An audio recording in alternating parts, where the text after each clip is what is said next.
Hey guys, SMD here. Sorry I haven't uploaded too much lately. I've been watching TI and gonna be a bit lazy here and not do that big of like a intro. I'm not gonna edit in anything or record my face or whatever.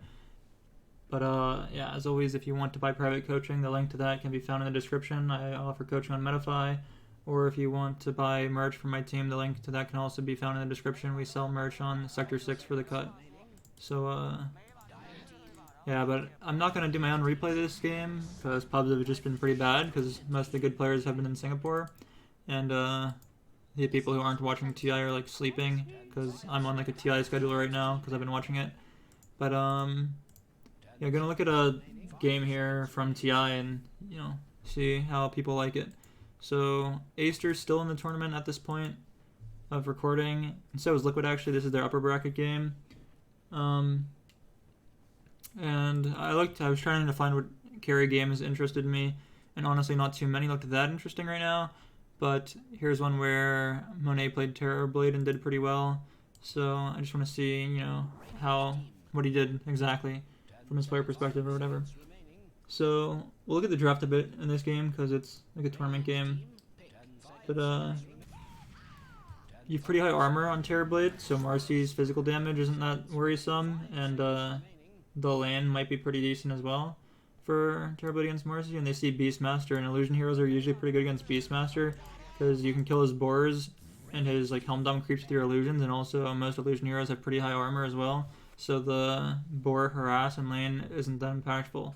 And also Terrorblade in this game can use Reflection and get SF and Beastmaster's passive. So it looks pretty nice.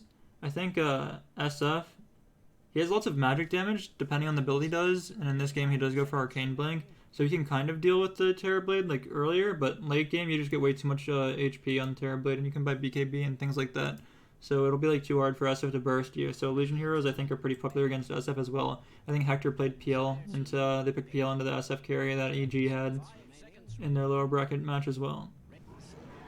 Yeah, so they last picked Ursa, which honestly is not that good against Terrorblade. Once again, you have really high armor on Terrorblade, and Ursa is all physical damage, so I think usually there's not too many carries that counter Terrorblade, other than like Illusion Heroes, like Naga and PL with like Diffusal. They can mana burn him, and he can't really fight into you that easily. He has no AoE, so it's hard for him to find the real hero. And then Drow, because you can go through all of the base armor with your ult on so the Terrorblade has really high armor, and Drow ult will pierce his armor. So usually the heroes that counter Terrorblade are like the offlaners and the mid laners. And in this game they have SF, and SF's a good matchup for Terrorblade. So if they put SF as a carry, you'll have a good carry matchup, and their mid won't counter the Terrorblade. Only their mid will counter the Terrorblade. And if they put SF mid and have to pick a carry, like I said, the options are PL, TB, or not TB, PL, Naga, Drow, generally speaking. And in this game they have a Leshrac who's extremely good against PL. And also, Drow was banned second phase by Team Liquid because I guess people like Drow and Sniper against SF, so they banned Drow and Sniper after picking SF. So they can't pick PL because of the Lesh.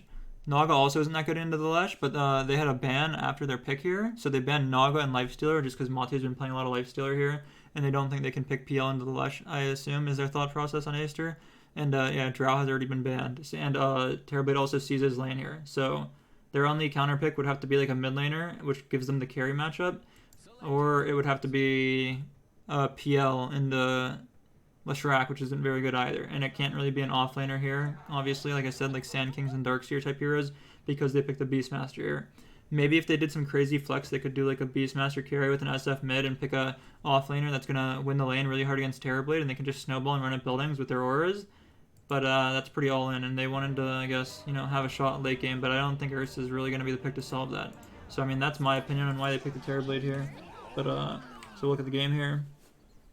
So, yeah, normally I wouldn't start Circlet. I would go 2 branches because it's cheaper and you can eat them and it'll build into your wand. But he's planning on going a Wraith Band, so that's why he has a Circlet here. But yeah, I mean, we'll just sort of watch and I'll point out things that I see. And like I said, like this isn't me playing it, so I don't really have an idea of what's going to happen too much. I mean, I probably watched this game live, but I don't really remember. Like, I wasn't watching his perspective or whatever. I'm watching it here for the first time, and we'll just see if anything interesting happens. So he's saving a skill point, which is a little interesting to me. I would normally just go meta and use it on the first wave. I wouldn't use it at the rune usually, but not too sure why he's waiting. Maybe there's a scenario where he wants his Q. Yeah, but with that said, with the Beastmaster TB matchup, I assume he'll just go heavier points in axes, and I have it on my other monitor, and I can try to check just so we don't see. So yeah, he does max axes first. He maxes axes by 7 with 2 points in Bora at 2 and 4, and an alt point at 6. So yeah, that's what you don't want to do when you're against these illusion heroes on Beastmaster usually, and that's what he's going to be doing. So that's why he has the stick here as well. Stick's pretty good for the axe harass, axe spam. So he dodged it. So he used meta.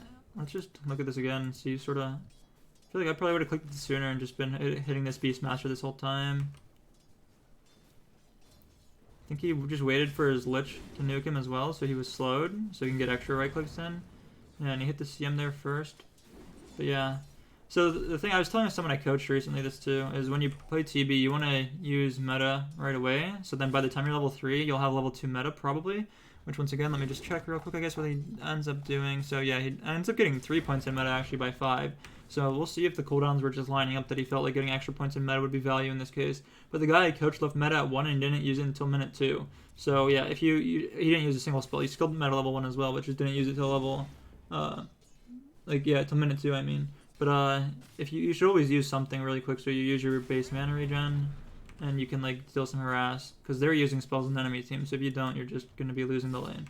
But yeah, so he used his E when the guy got nuked, and he just harasses them. He got 3 right clicks in, he gets the last hit, and now, yeah, if you meta, and even if you tank some of the creeps, is what I was telling my coaching student, even if these creeps attack you a bit when you're attacking them, like right here, they're chasing him and attacking him, your armor is crazy high, so the damage isn't that relevant to you, and since your damage is also very high, your armor is very high. I'm not sure if I said damage. Since your armor is high, it doesn't matter if they attack you. And since your damage is really high, you can only deny the creeps afterwards. Your creeps afterwards. So the lane doesn't really end up pushing, even though the enemy creeps were attacking you instead of your creeps for a bit. So yeah, in the past, if you haven't paid attention to patch notes or whatever, people were going reflection level 1 and just clicking on the enemies off cooldown. But that's mainly because metamorphosis was nerfed a lot. So the damage was like 15. And now it's back up to 30 again, so it's pretty nice. I like skilling meta level 1. So, yeah, I mean, this is pretty much what I would do. I think I would be aggroing these creeps back to my range creep and trying to deny it. Not sure why he's not. Because this one melee creep's low, so when this melee creep dies, he's going to have 3 melee creeps that are pretty healthy, killing these 2. And it looks like it should push. There's a large camp here that the enemy is double sentryed to unblock. Or, I wonder if they preemptively double sentryed it as well. So no, they had a sentry here. And he was greedy, I guess. He didn't place it in. He placed it out. So if you place it in, you'll see every sentry spot, but you have to hit your sentry to deny it. So he placed it out, and then so he missed it with it. But that's I guess he started with 2. He preferred to use 2 than to have to deny his. Especially on CM, I guess you have really low attack speed, and there's a chance that while you're denying it, he can kill yours. And then if he kills yours, like even if it's outside, he has the second one to guarantee it. So he just really wants to make sure that they get this large camp. But yeah, he wanted to play in the wave for the first wave a bit, and he walks over and denies it before it spawned. Okay. I guess it couldn't have been here, so he knew it was here. Because it felt like he went a little slow to me, but he probably knows what he's doing better than I do when it comes to dewarding. But, yeah, I assume I'll go faster out of lanes as well, by the way. So if you're watching this or whatever. But I mean, I don't know. This is a different kind of content, so, you know, comment and let me know what you think about, like, captain mode games or whatever. I mean, analyzing them like TI games and things like that. I probably won't ever analyze my own team's captain mode games. That's kind of hard to say because you know, I just want to keep our strats private and respect my team or whatever, and not like leak anything about that. But I'll watch other teams' games if people want me to. But what was I saying? Yeah, so I guess maybe he's not aggroing back onto his range because he knows the large camp got there. And even if they get the pull, it's easier for him to contest it if this lane is pushed. So having extra creeps here can help him contest this pull. Because if the wave was back here when the new waves meet, or I guess, I mean, I'm not sure actually. If what I'm saying makes sense. Because if this wave is denied here, I mean, I don't know. It's still going to be pulled. I feel like his wave walks up and it's the same thing actually. So I'm not sure why he wasn't denying it back. Maybe it just doesn't matter because they're going to pull if he denies it back or not. So he just doesn't care. So this guy places 1 sentry and finds 2. So, I mean, I don't know. This looks like it's going pretty well. He was able to get the big creep. They got 2 for 1 sentry trade. And now the beast actually took it under his tower as well, which is really weird. So did the CM nuke this? I'm surprised this camp died so fast with like barely any of these creeps dying. But I guess the Terrorblade was autoing this a bit, maybe? He actually only autoed it once before the last hit, so I'm not sure. CM did nuke a bit, so it's slowing their like attack speed, so the creeps are dying slower. But this beast took this under tower too, and maybe that's the reason. Because he autoed this wave a bit here, and he didn't aggro back. He has 2 range creeps, so it's harder for the Beastmaster to tank, and he clicked his Q on the Beastmaster too, so it's harder for the Beastmaster to tank the creeps here. Because this seems so good for the Terrorblade after this happens. He gets the last on the big creeps, they get the 2-for-1 sentry trade, and now he's resetting the wave, and Beast took it under tower. So Beast only denied 1 creep taking under tower. And, you know, he might not deny any here before the Beast or the CM gets back in experience range, but the wave's going to be reset for sure. But it looks like he does end up getting a deny here as well. So that's pretty nice.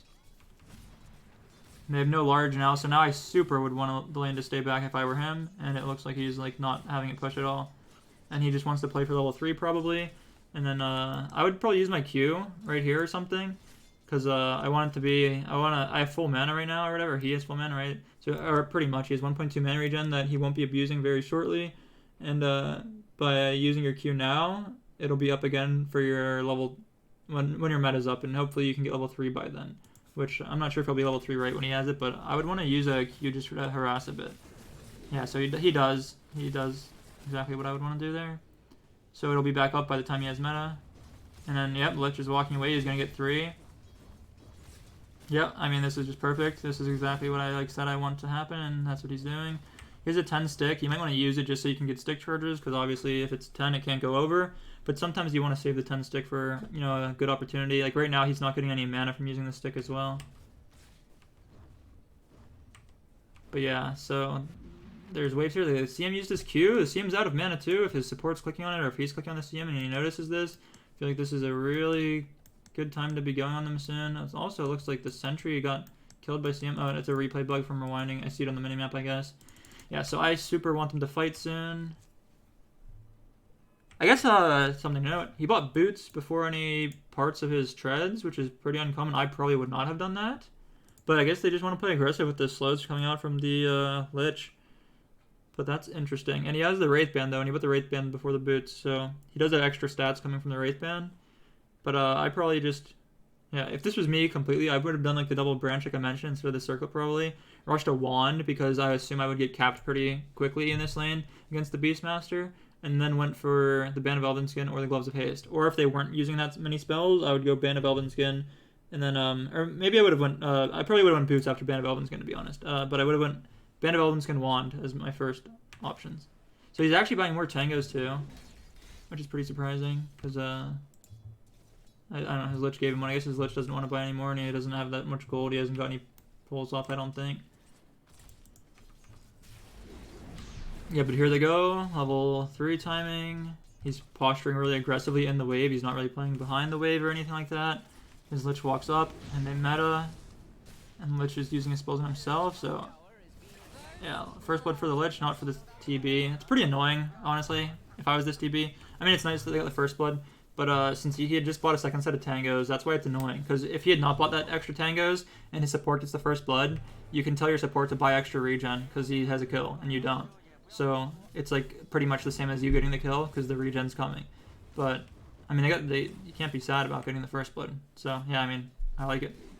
So that CM actually did end up, or what is it? I guess it's because I'm on player perspective. Maybe that's why I didn't see the sentry. So CM did D-ward his 2-for-1 sentry again. So I mean, they get a pull here, and it's the, oh my, I hate when this happens. This creep, the troll creep is the best at killing waves because he summons the skeletons and they'll do a bunch of damage. I'm sure you guys have seen Enches and Chens just solo kill like tier 2s, solo kill thrones, solo kill everything with this camp, and this camp just kills so many creeps when they pull. So that's really frustrating.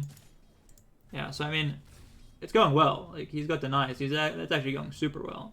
And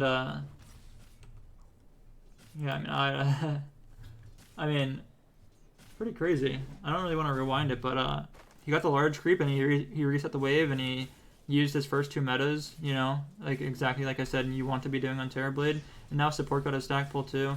So I mean, even without the kill, it's just going super well. But I'm still surprised that the beast is this far behind him. I think he should probably have more last hits. Maybe he's just messing up a bit. I think the fact that he couldn't tank the wave when they pull it out of tower. The other thing too that he could have done when he when they pulled this wave here, which honestly, I think the Beast is actually, I think that's just such a huge mistake. When they got the pull. When you get the pull, the lane should be going well after that. So, where was the pull? Was it minute? Oh, it's over here. Okay. So when they get the pull, let's see. I'm gonna rewind it because I'm interested. So yeah, like I said, I'm not sure about this. If it's gonna be an interesting video, you know, if you don't like it, comment below, and I won't do these again. But yeah, I think right here the Beast should want to like take his creeps over here. He should like recognize that his CM's using his nuke, so the attack speed's slower, and then he has 2 extra range creeps here too. So these creeps will die first, and the wave will be reset. But him taking under tower just seems so bad here, because I mean, I don't know. He's actually so behind already. I guess it's just level 1 meta, right? He just got some denies with level 1 meta, is where his lead is currently from. But I mean, yeah, the pull was super good for Radiant. He ended up getting the large creep and everything. And they played really well with the level 3 timing, and they got a kill for it.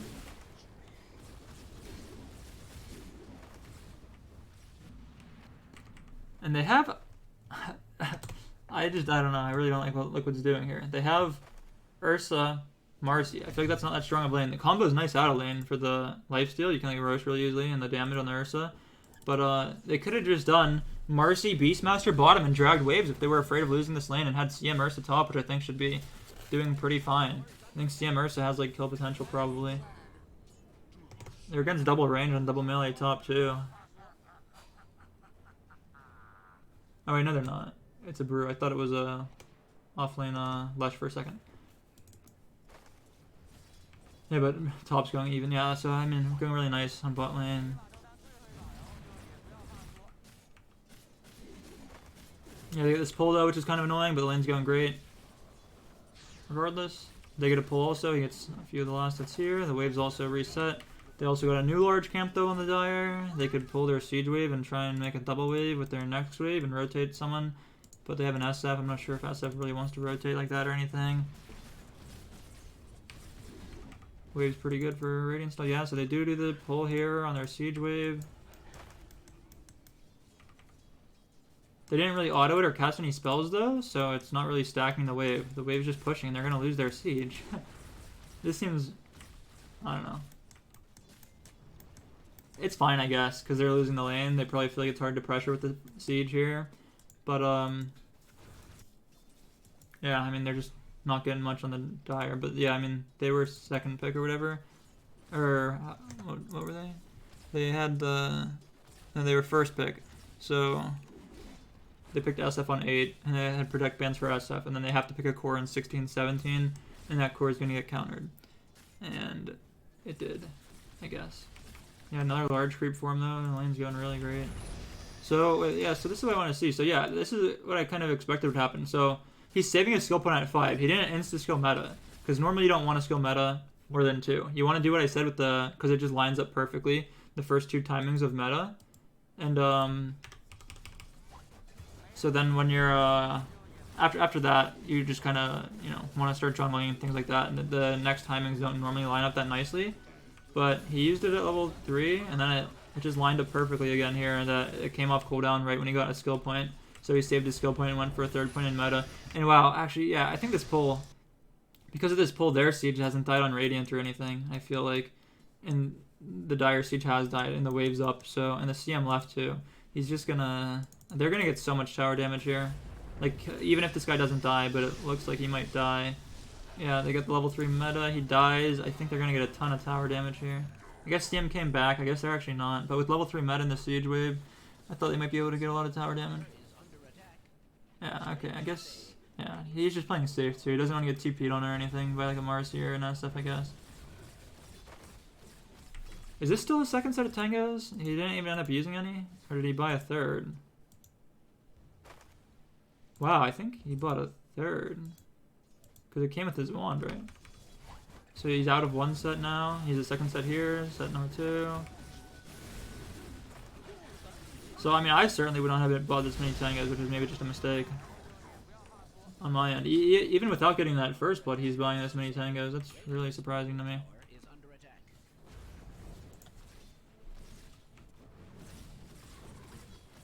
Yeah, and I like the build he did too. He did like the Matuma Man build that like Yatoro talked about in True Sight. I started doing that build, after I watched like the True Sight, which is kind of, you know, weird because it's like a year-old build. But I mean, it's still good. I was doing it. I really like it. Falcon Blade's been buffed since then, I'm pretty sure. And yeah, Monet does the exact same build Toro was talking about at last TI10 finals, which is just Falcon Blade, Manta, Scotty. Or actually, no, wait. It's, what was it? I think it was Falcon Blade. Was it Falcon Blade Yasha BKB? I don't remember. It was Falcon Blade something. I think it was Falcon Blade Yasha Scotty. I think it was, yeah, Falcon Blade Yasha Scotty BKB. Or yeah, I think it was something like that. But it was Falcon Blade Yasha BKB. Or Scotty, I'm saying this wrong. It was Falcon Blade Yasha Scotty, but he goes Manta. He goes Falcon Blade Manta Scotty. So he buys a Manta instead of a casual Yasha. But yeah, they're pulling the wave back. He's just farming now. He's going to push the waves and start to jungle. He's not going to get any more points in meta. He has meta up though. I wonder if he looks to do anything with it. He's not buying like a Dragon Lance or anything, so I'm not sure if he wants to use it to farm or if his team's going to gank the Beast again. I mean, his tower is staying really full HP. Support's staying around him, which is interesting to protect him, and they're just pushing out the waves. He skilled Sunder too. He didn't save a point for it or anything. I think that's fine. I think I normally skill Sunder at level 6. What do I do? No, I don't think I do. I think I skill it at like 7 when I have 2 in meta. Or no, because I could have this max with 7. I don't know. I think I skill it at 8 usually. So I have 1, 4, 2, 1. But he just wants to be safe, I guess, here. Because, yeah, he doesn't even have his W maxed yet. I would want my W maxed a little quicker, I feel. He'd be super staying bottom because no one has came to really pressure him, and he wants to defend his tower against the Beast. If the longer they can defend this tower against the Beast, the better. Because Beast wants to take tower really quick and then rotate mid and take away the jungle. But yeah, so his team is rotating to him first. I really like this play that they're doing. So they're going to kill the Beast Master's tower, and Terrablude's going to be able to shove this out a bit. And it's just going to be harder for them to take the bot tower, because if they want to group up the Dire Heroes, they have no way to TP down here or anything like that. So after taking it though, he doesn't actually stay at all. He goes top. He has no meta, so I don't think he's going to want to stay in this lane too much. Yeah, he's going to like to farm Tri-Camp and catch the waves when they push back in towards his tower, or send illusions, which he's using illusions right now. So something that I know Arteezy does a lot, and I know I do sometimes but not that often, is he tries to send his illusions here to take away enemy swarm, which Monet is not doing right now.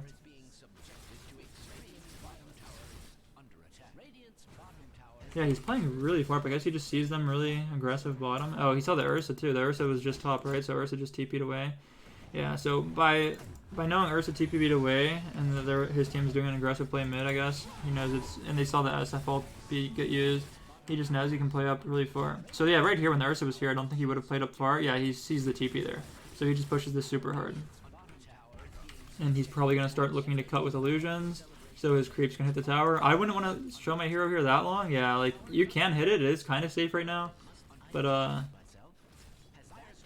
yeah, you just kind of want to play off the map. Yeah, like the Marcy's coming. So he's actually...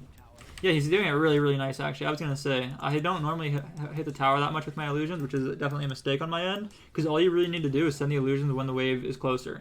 So, or I mean, if you think heroes are going to be defending this tower, having your illusions here, obviously that's going to take tower shots. You probably sent it a little too late. You want to like send it like here though, out of tower range.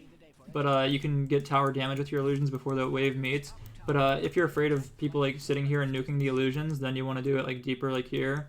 And then like once the tier 1's dead, I really like cutting it here because it's just so far away for the enemies to get to, and your creeps can harass the tier 2. And yeah, but so he harassed the tower a bit with his illusions first, which is pretty nice, I guess. Something I don't normally do is harass the tower, but his team came, and now he's sitting with his hero. He has meta, he's saving it because the tower's low. I wonder if they try to force it another glyph. Actually, they took the bot tier... They took the bot tier 1 already, actually. They have no glyph, but I mean, he doesn't want to hit tier 2s or anything. But they have no glyph for a while. They could look to do like a mid play with meta. I mean, I'm not sure. He's buying Manta. Like, he's not going to be like... I don't know, we'll see what happens, I guess. He's not going to be that crazy strong, but he will be, like, strong with his Manta meta timing, or whatever. His Manta meta. Yeah, so he hasn't used meta, though, since the 3rd meta, right? Out of lane. Not to farm or anything. Or did he? Oh, no, he did. He did on the bot tower, actually, so he's used meta 4 times. When his team rotated bottom, he used meta on the tower, and then he TP'd top. That's right. Meta was CD at when he was pushing the wave when the Ursa TP'd away, and then it came back up when they were killing the tier 1, but he hasn't used it yet. So yeah, he doesn't really want to TP to these fights on his side of the map. They're pretty awkward. He just wants to pressure. I feel like maybe right now he could have been playing around here and if poke the tier 2 if something happened, but he just wants to play efficient for his own game. So he goes to try camp. Does feel like Meta's been up for a bit. Let's go with an illusion. He could Sunder his Lesh. He doesn't. I mean, he got pretty low pretty quickly too, but he's highest net worth. Flash his Bloodstone CD. I think I may have Sundered my Lesh here and just ran away and said I can't fight. I use Sunder. But we'll see how the fight goes after this. But his mid's just dead. He metas. I don't know what's. Is that just SF right clicks? It's kind of wild. SF right clicks are doing that much of TB. I feel like his HP got pretty low pretty quick.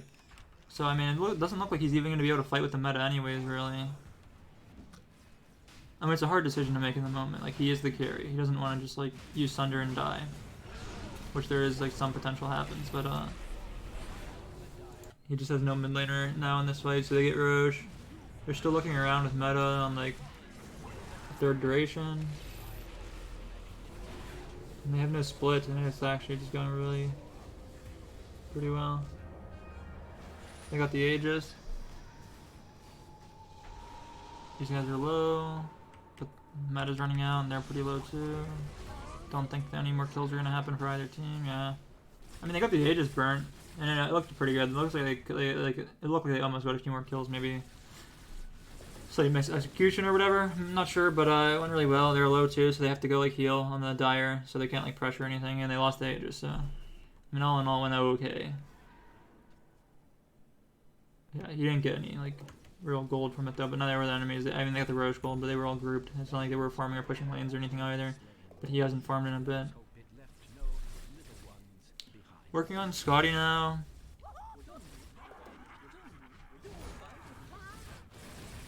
Gonna stack this or not? Did he? Oh, he farmed it quick enough. Nice, nice, nice. Yeah, I mean, he's only been in 2 kills actually, so I don't. It was the first blood, right? And then when he had level 3 meta. So he actually didn't participate in any kills when they pushed the bot tier 1, and in that Aegis fight, or the Roche fight, he only participated on the Aegis kill. So he has meta, he has no Scotty. I feel like he's playing a little passive on the map. Like right now, when like these fights break out, I feel like he could just meta and poke this tier 2. In like a pretty safe way. I don't think it's, yeah, like right now, I mean, you want to back when they're all hiding, but when they're like fighting and diving, I feel like he's like could be up. I think like he obviously doesn't want to die. He doesn't want to like get found under a ward and be like farming these jungle camps. But I think he could be like playing towards these trees, and he can still get experience from the waves too. And I mean, he's farming more doing this way, but he's not really like helping his team like get anything other than like gold. So they're just playing like strictly for like his later item timings rather than like, you know, he's like just playing efficiently. He's having like no impact on the map really. I mean, he's pushing some waves with illusions, but I mean they're down 4k gold too. They lose a tier 2 here. He TP's bottom after the tier 2's already dead. He's just probably gonna walk back top, and they're not gonna get anything. He has his Scotty now though. They might look to smoke with Scotty timing. I guess he's pushing the waves out by being bottom now. Bot's pretty shoved. They still have mid tier 1 on Dire though. Pretty wild that they were never able to get that with their like lead on the first 2 towers and the glyph being used on the top tier 1. So what happened there? Ursa just got owned. He didn't even get his ult off. He went on the Lesh, kind of alone. Just got chain stunned and died without using ult. Oh, now they get the mid tier 1. Meta's used. Roche isn't up, I don't think. Can be. We'll find out in 50 seconds, I think. Yeah, he hasn't really like cut waves aggressively or anything top either. Like I said, I like to cut behind the tier 2, but he hasn't really done much of that.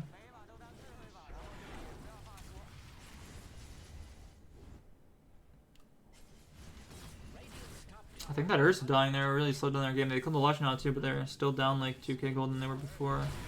They were at 6k before. And he's actually just getting a lot of space to farm his BKB. He went for like the full Manta, so his like BKB is like pretty slow.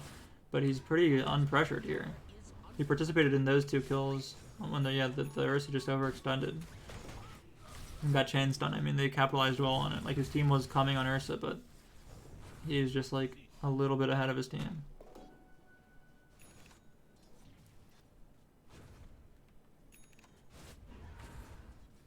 Well, now they have the BKB and now they smoke. They didn't really smoke with Scotty, but they got lucky with that overextension, and now they're smoking for the first time. He's trying to do an aggressive play with his team after farming his BKB up.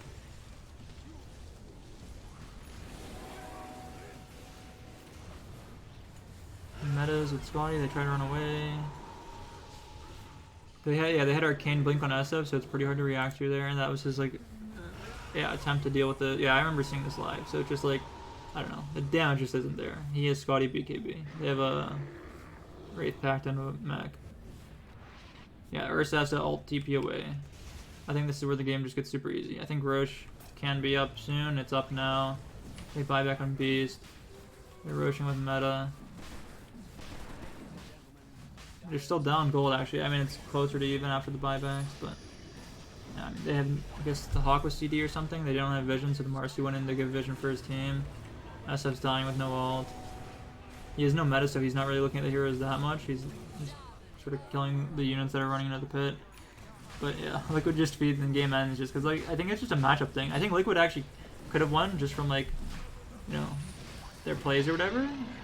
But, like, when the Ursa are overextended, it just feels hard. Like, they're on such a timer against this Terrorblade in this game.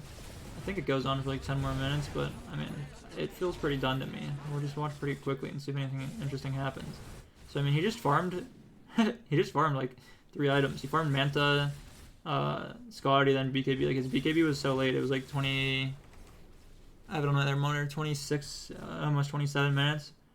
And he just has 0 death, so just like I said, it's hard for like the SF to pressure him, it's hard for the Beast to pressure him, and then the Ursa couldn't pressure him either. Or doesn't pressure him either or anything, yeah, that's it. And his lane went really nicely too, so like, and they got that bot tower, and they got that top tower, so they didn't even need the mid tower or anything. They were just able to on their side. I mean, yeah, and maybe if Liquid like doesn't overextend and gets the second Roche, it's a super different story. But yeah, they made a few too many mistakes on Liquid, and he's just super uncontested farming. And he wasn't, like I said, like, I don't, in pubs, like, especially in, like, lower MMR pubs, when I'm coaching people on Terrorblade, I super tell them to do what I'm saying. I say sit around these trees and look to pressure these towers and cut these waves aggressively, because it's like, if your team's getting dove or anything, like, you're less likely to get punished. But I guess in this, like, really high stakes, high skilled game or whatever, he wants to just play for his items and, like, trust that their, like, draft is better in this case. Like, maybe in a game where you have less late game potential on his team, he would have done what I'm saying. But in this game, he's just super confident. And it could just be, like, scared or nerves because of TI and doesn't want to die. So maybe he's playing overly passive, and what I'm saying would make sense. But he's just a little, like, scared or nervous because of the stakes of the game. But maybe just, you know, because of matchups, he just wants to get as much gold as possible and play for later game timings, which is, like, you know, what I'm saying to do is it helps your team more, but it doesn't help yourself more. And sometimes, you know, you need to help your team in some games where you get outscaled or your team's having, like, a hard time. You need to, like, force heroes top so they can take their 4v5s or whatever. Or, like, make the 4v5s 4v4s or 4v3s depending on how many heroes you can pressure back. Because if you're not going to show up, you know, you need to, like, have some impact on the map sometimes. But in this game, yeah, he just farmed his later game timings. Yeah, I mean, yeah, because of that Roche fight, they used a lot of buybacks to get the gold lead. They got an Aegis, and he's just able to get a bunch of gold and get another item. He went for Butterfly here. I probably don't buy Butterfly here. I know Hector used to go Butterfly like this. Probably, I think he was like greedy, so he would go before BKB. And I'm not sure how popular Falcon Blade was in that patch, but he would just go like Manta, Scotty, Butterfly. But I usually like having like Satanic and like Daedalus, but I've noticed Satanic seems pretty unpopular on TB at this tournament, and that might just be because of the Wraith Pact being so popular in this meta that you don't need to buy a lifesteal item. But yeah, I like the Dispel and the lifesteal I've always liked from Satanic, obviously, and I guess Satanic was also nerfed too. But yeah, he queues up Blink Satanic now. Not too sure. Oh yeah, and one thing else I guess I haven't mentioned yet. So talents, these are just standard. And then level 25, I'm honestly not too sure, I think. I'm not sure it's standard for them, but I'd say these are standard before level 25. But I like to take stats over reflection a lot of the times. But in this game, he has the Beastmaster and the SF passives to reflect. So I guess maybe that's why he maxed it, or maybe he just disagrees with my stat build on Terrorblade. But yeah, against like Luna, or like maybe PL, Morphling, like high damage agi heroes, or auras like Luna. Yeah, Luna aura, I like, but the passive, the W on Luna is the main reason I think it's good to max against Luna. But the passive's nice too. But yeah, you get like against auras like Alec with Radiance AC, it's nice to have maxed. But yeah, he's against Beast SF here, so pretty decent steals.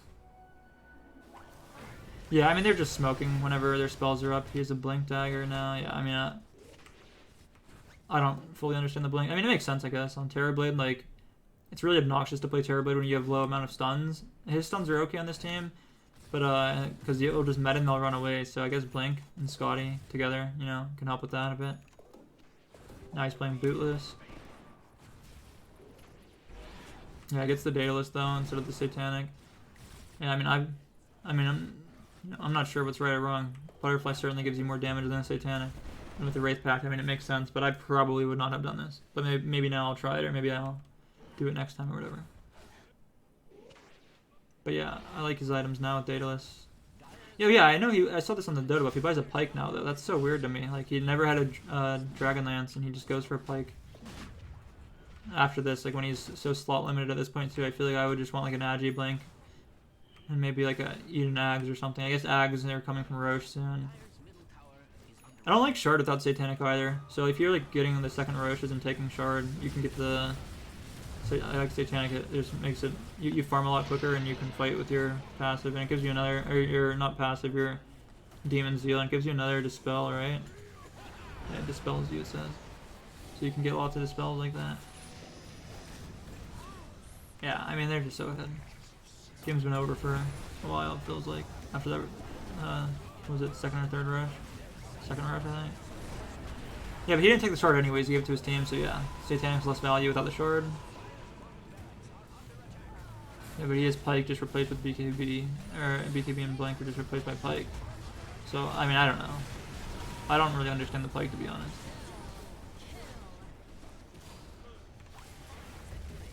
Like, after Aegis is gone, he's going to put, like, BKB in or Blink. Like, you can't have both. So, I don't know. I just feel like if you want that to play like that, just get the Agi Blink or whatever.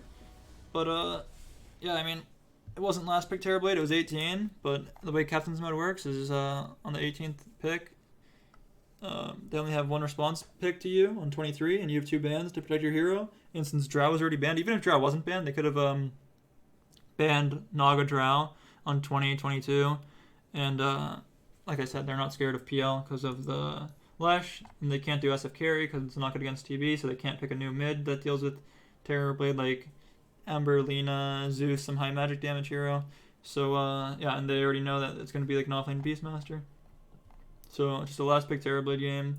He did highest damage, highest building damage. He didn't die unpressured. I mean, he played pretty passive on the map, like I said. He was playing like to not die in some cases, which is good, but I feel like if he had postured a little more aggressively, he could have, you know, harassed more tier 2s and forced heroes back more. They did lose their tier 2 bottom, and he wasn't really like pressuring during that. He was only really, you know, farming like ancients and stuff like that. So, you know, had Liquid like, you know, laned a little better and made a few less mistakes, I feel like, you know, him playing a little passive on the map could have came back to hurt them. But with like the Ursa's overextension into them like just getting map control and winning a team fight with BKB timing into getting the second Roche, game just felt super free after that point. So yeah, I mean, this was a different style of content. If you like it or don't, let me know in the comments. If you think there's anything that could make it more enjoyable or whatever, that you think like it has potential and should just be changed a bit, let me know. But yeah, this is the first time I'm uploading a recording of me just talking over a pro game like I kind of do over mine. So yeah, thanks for watching. Bye.